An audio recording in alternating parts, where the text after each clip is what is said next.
Hello all! This is a very strange angle to be filming at, but I thought that in today's video we could go through my bookshelf and pick out which books I should read next. So I have just finished reading, well not just, I've finished reading it a few days ago. I just finished reading Sweet Butter. I almost said Stephanie Danler. Sweet Butter by Stephanie Danler. It was brilliant, but now I'm on the hunt for my next books to be reading in the month of July. At the top of my bookshelf, if you hear my cat screaming in the background, please ignore her. She is just being stupid because she knows that I am upstairs and that she can come upstairs by herself because she does it every day. Here she is. So at the top of my bookshelf I have The Madness of Crowds, Gender, Race and Identity by, why did I just say that so weirdly? Identity by Douglas Murray, which I am very excited to read.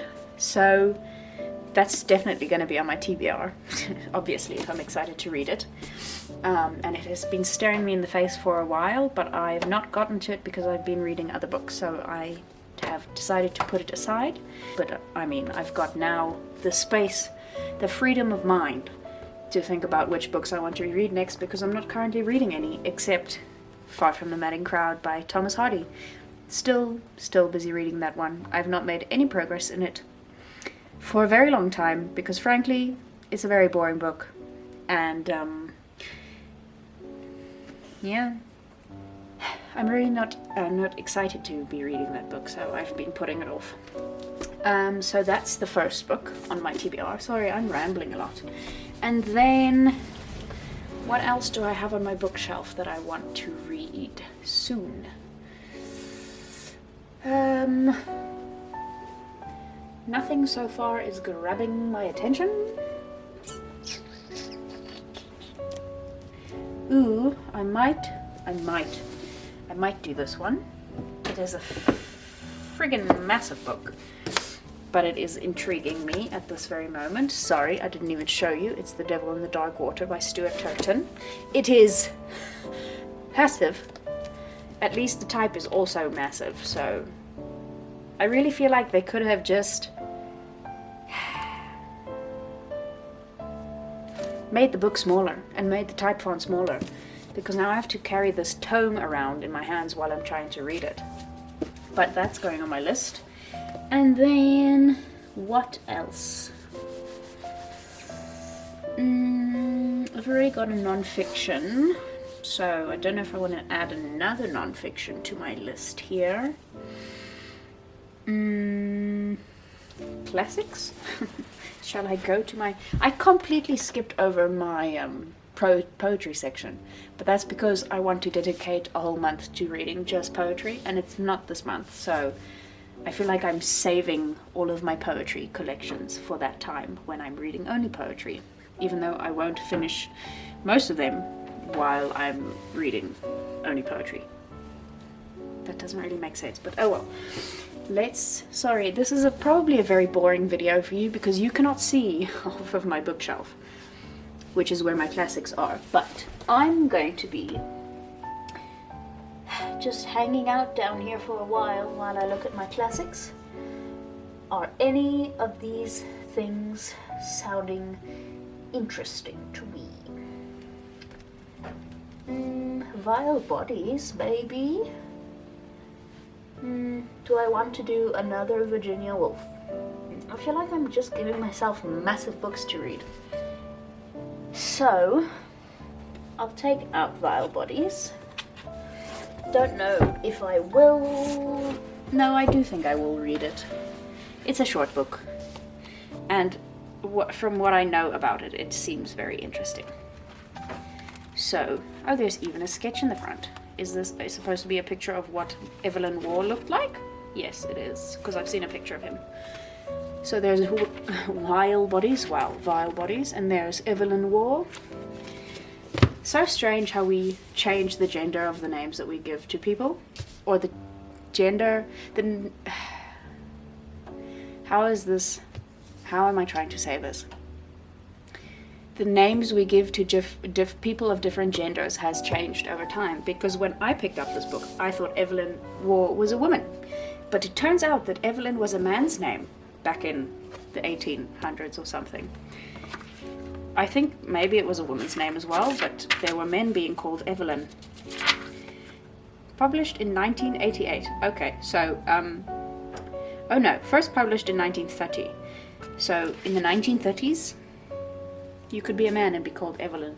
I suppose you could be a man and be called Evelyn today still, but I think Evelyn is much more associated with females these days. What else is on the top of my thing? 12 Rules for Life? Don't care about that right now. Plagues and People, The Past in Hiding. I want to get another fiction book, even though I have 2 fictions and 1 non-fiction here. Or do I want to read A Room of One's Own? Do I want to read a woman? A woman? What? A woman of one's own. Yes. A room of one's own. Or do I want to read another fictional book? None of my fiction over here is screaming at me at the moment. So, I mean, I just recently bought my Year of Rest and Relaxation. Sorry, I dropped a book. And The Bell Jar, but I feel like The Bell Jar is very sad and I don't want to read that right now. And my Year of Rest and Relaxation is probably also not really less sad, maybe a little bit. So maybe I will finally read Where'd You Go Bernadette. Only like, when did this movie come out? When did they release this movie? I watched the movie when it came out, so you know, a couple of like 3 years at least since, more than 3 years. It's probably been 5 years since this movie was released. Maybe I'll read Where'd You Go Bernadette. I feel like I will read Where'd You Go Bernadette. That's going on my list. Okay, great. I've got 4 books on my list now. Do I want to add another one? Will I read more than 4 books in this month? Will I even read these 4 books in this month? I mean, I'm just gonna put A Room of One's Own on this list, just as a maybe, because it is intriguing me and it is calling to me right now. But I do want to read The Madness of Crowds and The Devil in the Dark Water more than I want to read A Room of One's Own. So here's my old stack for the month. There we go. That's my stack of books that I want to read this month.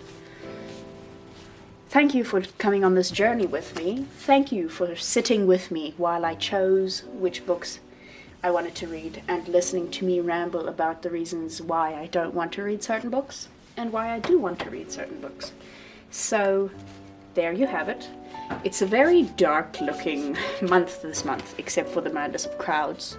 Thank you so much for being here. Thank you for watching. If you enjoyed this video, you can definitely give it a thumbs up. You can subscribe to my channel if you want to see more bookish content from me in the future and you want to see me read these books and talk about these books and other books. I have a lot of books that I haven't read on my bookshelf. Yeah, thank you so much for being... What strange accent was that? Thank you so much for being here. I hope you enjoy the rest of your day, wherever you are in the world. Thank you for joining me in this corner of the internet for a moment. And now I'm gonna get into this stack of books. And I shall see you next week again with another video. Goodbye.